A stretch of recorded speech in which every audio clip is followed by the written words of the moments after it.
Terima kasih. Balik Papa. Pendidikan karakter. Berapa? Balik Papa, balik. Iya. Tetap jaga ya biar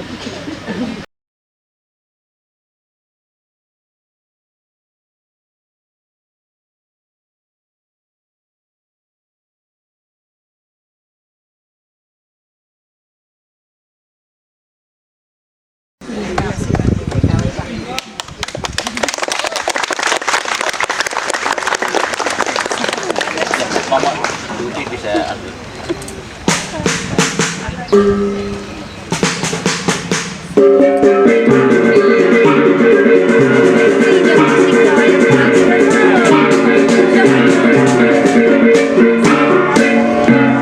selamat pagi cantik-cantik.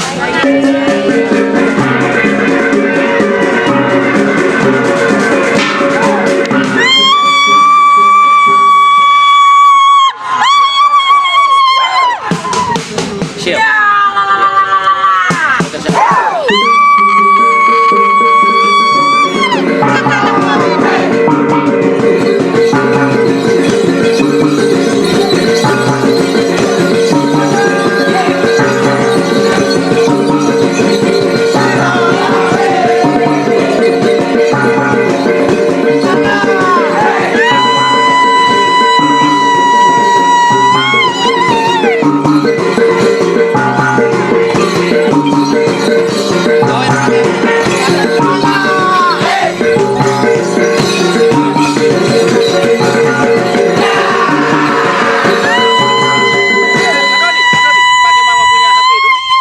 Ambil biar mama.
Indonesia kebangsaanku, bangsa dan tanah airku.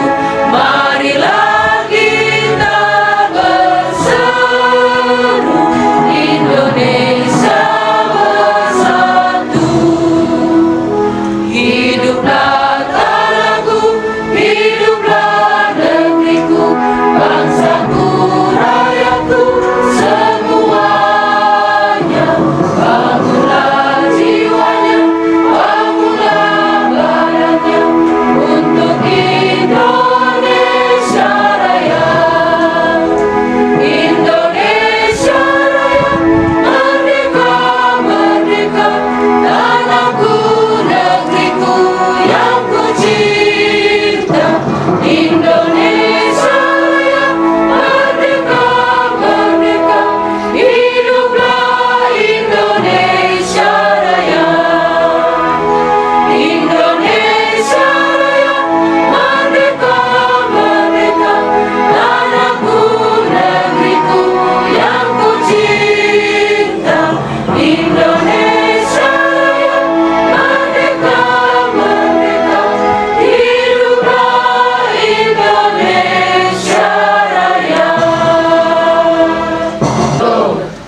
Pertama-tama kami menyampaikan selamat datang dari staf khusus Gubernur Provinsi Nusa Tenggara Timur bidang pendidikan karakter di daerah kami Kabupaten Sumba Tengah,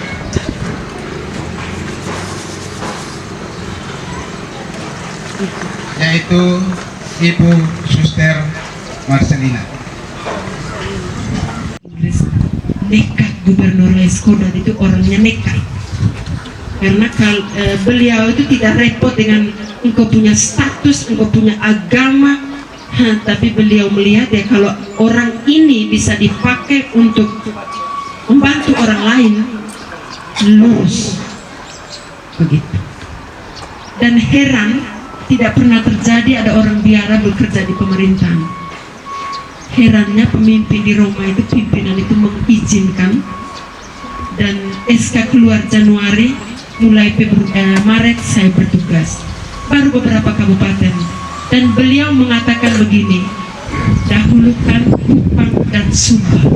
Kemarin baru saya mengerti ketika saya bertemu dengan teman-teman, saya kunjung kurang lebih 6 sekolah kemarin, saya menjadi mengerti mengapa Kupang dan Sumba didahulukan. Potensinya sangat luar biasa. Kemarin saya kunjung ke setiap sekolah punya keunikan, punya kehebatan. Jadi kita pelan-pelan hindari ada sekolah favorit, ada sekolah unggul, tidak ada di mata saya. Tidak ada sungguhnya. Setiap sekolah itu hebat. Setiap sekolah, setiap guru, setiap kepala sekolah selalu berusaha memberi dari versi terbaik dirinya. Best practice character building tujuannya supaya setiap pribadi semakin merasa percaya diri, percaya sesama, dan percaya Tuhan. Kita tidak melakukan kekerasan, kita menjadi dokter untuk diri sendiri dan orang lain, supaya saya dan orang lain, siapapun dia, sekecil apapun dia, bisa percaya diri, bisa percaya sesama, bisa percaya Tuhan. Nah, kalau kita guru atau kepala sekolah, kita tidak bisa mengontrol bagaimana kita mengorganize, kita punya pikiran, perasaan, dan tingkah laku. Bagaimana anak-anak bisa percaya bahwa Tuhan itu baik? Karena dia jarang bertemu dengan orang-orang sekitarnya yang baik. Bagaimana seorang anak bisa mengerti dari teologi setiap agama mengajarkan Allah itu baik, Allah itu berbelas kasih, atau kita berkhotbah Allah itu baik? Bagaimana khotbah itu bisa dipahami oleh seorang anak yang bapaknya sangat jahat terhadap dia, yang bapaknya sering hajar dia, sering tinggalkan istrinya, anaknya? Konsep Allah yang baik itu gimana, seperti apa? Bagaimana kalau bilang Allah itu juga ibu yang berbelas kasih? Di dalam Alkitab tertulis, ya, dia rahim. Biar ayah dan ibu meninggalkan engkau, saya tidak akan pernah meninggalkan engkau. Tapi tidak mudah loh sahabat Tuhan meyakinkan orang kalau dia mengalami mamanya menelantarkan dia. Mamanya radiogram pagi sampai malam tidak mendengarkan anak. Apalagi anak keluar malam tapi minum mabuk pulang. Kurang ajar, saya kecewa saya melahirkan kau. Itu sebetulnya bilang besok kau keluar lagi. Besok anak keluar lagi, pulang mama kata-kata lagi, besok dia keluar lagi. Ya saya kalau anak-anak yang setiap malam keluar rumah itu saya tanyanya di mama. Mama ceritakan ke saya waktu mama hamil dia. Kamu.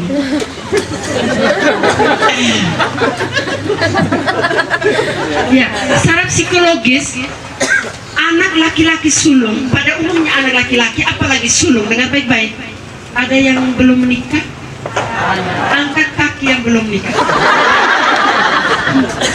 Angkat tangan yang masih bujang. Mengaku sudah. Oke, turun tangan. Angkat tangan yang nyaris lepas bujang. Ada nyaris lagi. Aduh, si kecil dia angkat tangan. Dan dia angkat tangan, dia rasa nanti oma suster tidak setang, dia pakai gini nyaris lepas bujang ya. Jadi dengar berbagai hal-hal yang berbau psikologi, ada psikologi ini gini.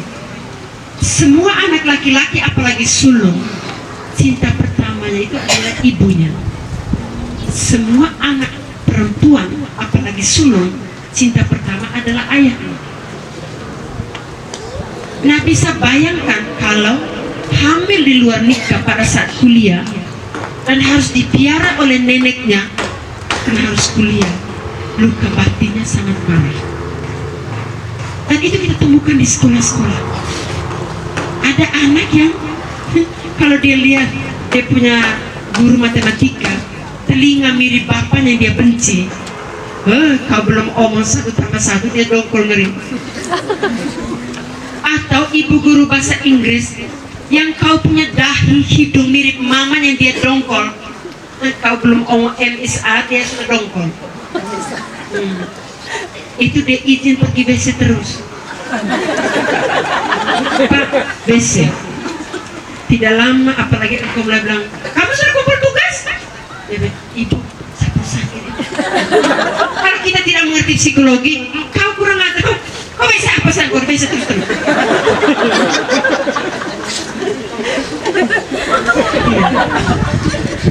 Ada anak yang tidak tenang duduk di kursi. Kalaupun dia tidak WC, ya pokoknya sana kemari Pak guru sebentar cakar di matematika atau fisika depan, dan kok ada ballpoint, kok Pak dia ada ballpoint itu. Atau sana. Nanti ibu tuh kalau kita rasa cepat agresif itu, kok buat apa di belakang? Ada anak yang pintar, lu sih beda anak. Ibu, maaf ibu, ini kan ibu. Hanya orang yang mengerti psikologi, yang punya intuisi, melihat akarnya di mana. Jadi saya kalau kami sidang guru itu, saya kepo ngeri kalau ada anak-anak yang unik. Kami hindari sebut anak nakal, kami sebut anak-anak unik. Kami juga ada anak difabel. Anak-anak unik, jangan selalu difabel, sayang dong, unik, setiap orang kan unik. Jadi lebih ada kalau kami sidang guru, ada anak ini, oh saya tahu anak itu kantor saya kepo ngeri. Itu saya punya pertanyaan, Bapak mau kerja apa? Pada umumnya, Bapak saya guru. Mana? Kerja kantor. Engkau lahir di mana? Misalnya di Sumba Tengah. Lalu umur 3 tahun, Bapak pindah tugas di Kupang, saya pindah Kupang. Lalu waktu SD, Mama pindah di Jawa, saya pindah Jawa. Itu karakter anak itu movement, suka bergerak. Positifnya dia jiwa sosial, dia tahu banyak budaya. Tapi yang kurang, bukan negatif, yang kurang positif itu dia anak yang tidak tenang. Kesana kemari, dia masih usia emas, golden age ya. usia emas, dia sudah pindah-pindah, tidak nyaman dengan dirinya. Pertanyaan saya, kalau kita tidak mengerti, lalu kita kata, apakah anak minta punya karakter seperti itu? Kan tidak. Ini sejarah, setiap orang membentuk kita menjadi seperti sekarang ini. Itu alasan saya sangat sayang anak-anak yang nakal tadi, jantungan yang lompat pagar. Saya panggil ke kantor, saya tidak pernah lompat pagar. Lompat pagar, halo cinta, mari turun, awas jatuh. Sampai ke kantor, ya sayang, kamu asal dari mana? Itu dialog ngeri macam mereka ini. Saya punya tim staf khusus, ini lucu anak-anak. Anakku berapa dari berapa bersaudara? Misalnya saya anak sulung dari 5 bersaudara. Beda usia antara engkau dan adikmu berapa tahun? Yang masih mau lahir-lahir itu dengan saya. Ya kalau kita yang kolonial, suster, sudah omong terlambat ya. Jadi usia kelahiran yang normal sebaiknya 3 atau 4 tahun. Di bawah 3 tahun, di atas 4 tahun susah-susah karakternya. Di bawah 3 tahun kasih sayang belum penuh, muncul lagi yang satu. Nanti di alam bawah sadar tuntut siapa dia ini. Saya belum penuh, bagi lagi dengan kamu.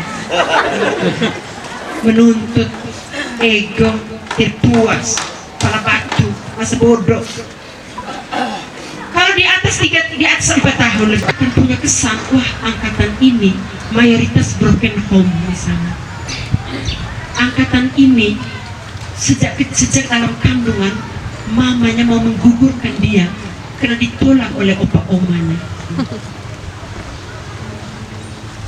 Sedih. Itu buat kami guru-guru sangat mengasihi anak-anak. Kekerasan jenis apa tidak diperlukan. Itu waktu awal. Jadi awal, lalu dalam proses setiap guru menjadi seorang konselor. Setiap guru menjadi seorang konselor. Sehingga yang dilakukan di sekolah kami, kalau engkau mengalami problem dengan anak manapun, bukan kau pergi omong di PPBK, bukan. Tidak.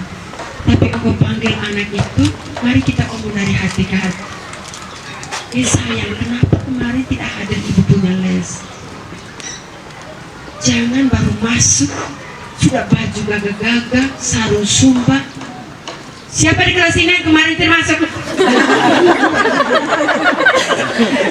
Oh ya, engkau kemarin tidak ada. Nah, kamu di mana kamu? Kamu ini bukan baru hari ini toh. Nah, terus begini. Jadi semua anak tuh lihat ke dia. Rasa kau. Iya Pak, memang dia tuh sering keluar malam Pak. Jadi kita tuh menjadi hakim. Setelah itu nanti kita hari Minggu pergi doa Tuhan begini-begini. Itu tertawa kita. Allah segala agama itu tertawa kita. Engkau doa lain, kau buat lain. Engkau mohon lain, yang kau lakukan. Jadi kalau kita misal satu gereja atau satu masjid dengan anak yang kita didik, kira-kira apa yang mau mereka pelajari dari kita? Jadi kita sudah merdeka 70-an tahun, tapi krisis keteladanan itu sangat-sangat parah di negeri ini, khususnya di NTT. Kita NTT sangat membingungkan orang mungkin untuk tingkat dunia. Mengapa? Karena kita alam sangat-sangat indah. Alam sangat menjamin kita punya kehidupan. Kita punya potensi ini luar biasa. Tapi mentalitas, karakter kita. Bapak Gubernur tidak setuju kalau orang katakan kita 3T, kita miskin. Bapak Gubernur orang yang sangat hebat, luar biasa, sederhana. Waktu makan beliau mengatakan, suster, makan nasi, sayur dan ikan kering ke, ikan teri ke, ikan mentah ke, ikan basah, ikan bakar.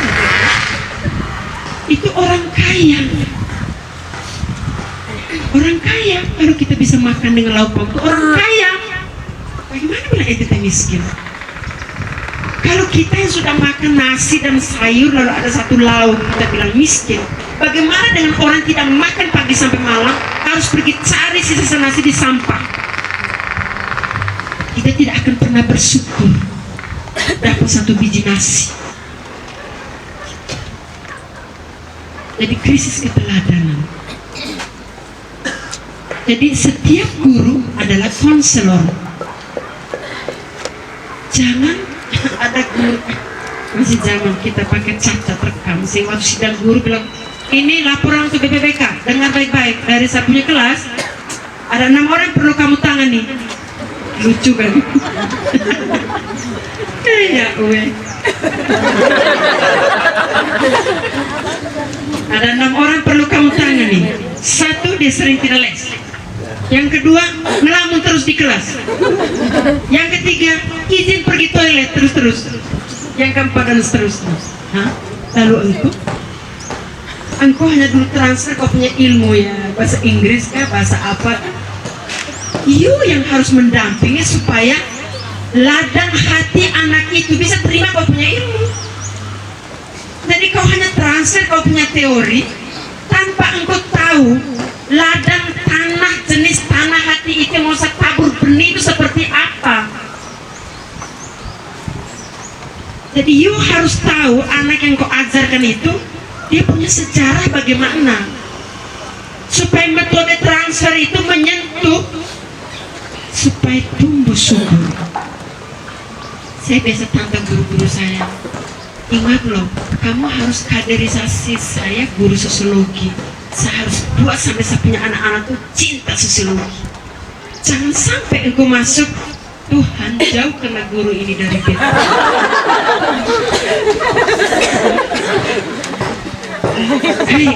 Matematika itu kan tidak disukai hampir semua anak kan. Jadi matematika itu mesti ice breaking, mesti datang dengan senyum ganteng cantik. Apalagi kalau kita hari pakai sarung tuh dibarengi dengan senyum. Jangan bilang, ya kemarin kita materi sudah sampai di sini, hari ini kita KD ke 10. Bukan serius. Padahal sarung itu sudah buat aku ganteng dan cantik. Thank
you.